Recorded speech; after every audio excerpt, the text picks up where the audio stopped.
a gente tem que pensar que a segurança e a liberdade, assim, com essas observações sobre o papel da inteligência policial e a legislação em relação ao mundo virtual, a gente tem um cenário muito multifacetado, né, muito complexo e sem precedentes, como eu falei, né, é uma coisa muito nova. Então, as investigações no mundo virtual já enfrentam, né, já existe um desafio muito grande e prático, desafios práticos mesmo, já que a legislação mesmo está num estado muito incipiente, né, relacionado à internet. O nosso Marco Civil da Internet é de 2014, depois nós tivemos outras legislações. Nos Estados Unidos e na Europa está se estudando essas regulações em relação à inteligência artificial. O Brasil ainda está um pouquinho mais atrás, mas já está caminhando, né, fazendo seus estudos, ouvindo a sociedade civil e os especialistas, enfim, para poder lidar com essas questões, né? E às vezes esses desafios levam, às vezes, até a própria impossibilidade, né? Essas investigações virtuais, olhando para os dados, olhando para as provas virtuais. Com a legislação que a gente tem hoje, às vezes a gente até impossibilita que se consiga extrair esse tipo de prova, produzir esse tipo de prova dentro de uma investigação policial, justamente porque não tem previsão legal. E a polícia, todas as polícias, enquanto agente de Estado, enquanto representante do Estado, não pode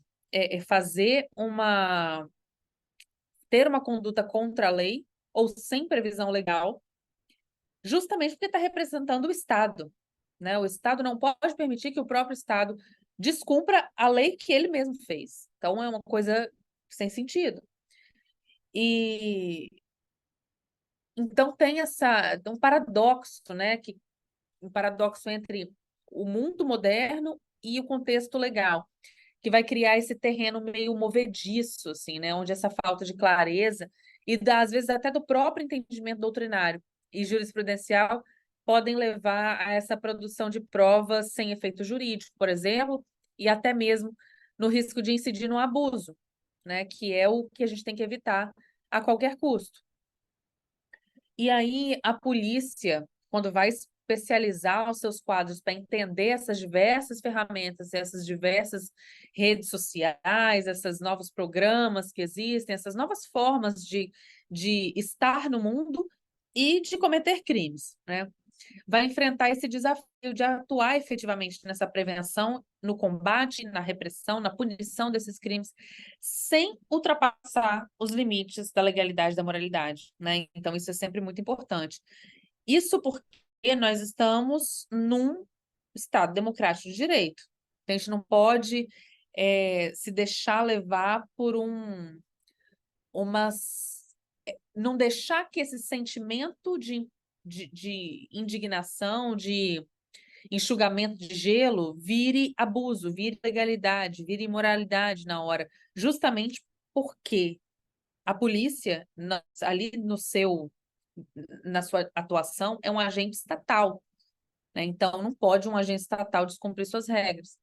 E aí, isso vai envolver não apenas assim, um aprofundamento técnico, né, mas uma compreensão até ética e constitucional. Isso é primordial, né? Talvez isso seja pouco explorado ou explorado de forma insuficiente para os agentes das carreiras policiais, né? Ter essa base para entender, olha, de onde que isso vem, por que que isso existe, né? Sair da teoria mesmo para entender o porquê das coisas serem como são. E essa construção até passa por uma feitura, né? Por uma construção, enfim, de uma legislação que vá atender esses ditames democráticos e permita à polícia, né, cumprir o seu papel, que é crucial, né? Precisa existir. E esse papel não é servir, obviamente, a governo, nem, enfim, mas sim servir ao Estado e à sociedade como um todo, né? E aí existem dois caminhos que a polícia pode seguir. Um que faz uso indiscriminado das informações disponíveis na internet, dos dados, para resolver causos, enfim, que estejam sob seu escrutínio, e vai ter um outro posicionamento que pode seguir, que é o que respeita os princípios democráticos e vai agir dentro dos limites constitucionais. E essa defesa desses princípios democráticos e essa atuação nos estritos limites da Constituição, da legalidade, da moralidade, mesmo que isso signifique deixar alguns criminosos impunes, e isso é desconfortável, gente. É claro que é. Eu também acho que é desconfortável. Acho que o ideal é que todo mundo que cometesse crime fosse punido pelo seu crime, na medida da punição ali, né, do crime que cometeu, e que os inocentes fossem inocentados, que os inocentes nem fossem processados. Mas a gente está num sistema imperfeito, feito de imperfeições, que é feito para minimizar as imperfeições que são mais graves, né? E dentro da balança, o direito escolheu, não sou eu, Lígia, que estou falando, mas é a Constituição escolheu, o direito penal escolheu, o processo penal escolheu, que é preferível deixar um criminoso impune do que o inocente culpado, né? E é um caminho digno para a polícia, para as polícias, para os agentes das polícias, entenderem e seguirem esse mote, né? Seguirem esse princípio. Então, não é indigno, não é menos, não é, muito pelo contrário, é demonstrar o comprometimento das polícias com o Estado Democrático de Direito, né? Então, a gente tem essa constitucionalização, esse controle da atividade da inteligência policial, eles vão trazer à sociedade uma segurança de que, embora a gente não veja, né, que embora a sociedade não veja os métodos e as técnicas que são utilizadas próprios daquela atividade, a polícia vai sempre gozar dessa segurança na própria democracia, nas próprias bases da sua existência, né? Só existe polícia como ela existe hoje, porque ela tem as suas bases na Constituição. Então, se a gente deteriora a Constituição, a gente deteriora as nossas próprias bases.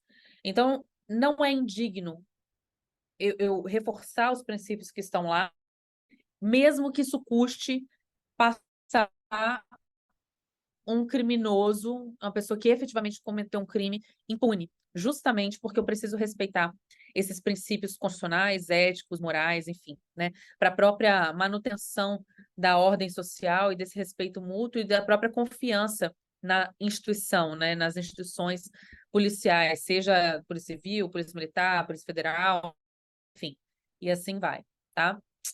E aí a gente entra, avançando aí um pouquinho na nossa aula, na questão da revolução tecnológica, da atividade policial, da atividade judiciária, e essa conexão entre a discussão anterior sobre o papel da inteligência policial e a legislação em relação ao mundo virtual, e essa relação entre o direito e a tecnologia, ela vai se tornar ainda mais evidente quando a gente considerar as revoluções tecnológicas que a gente chama de 3.0 e 4.0, no contexto da justiça.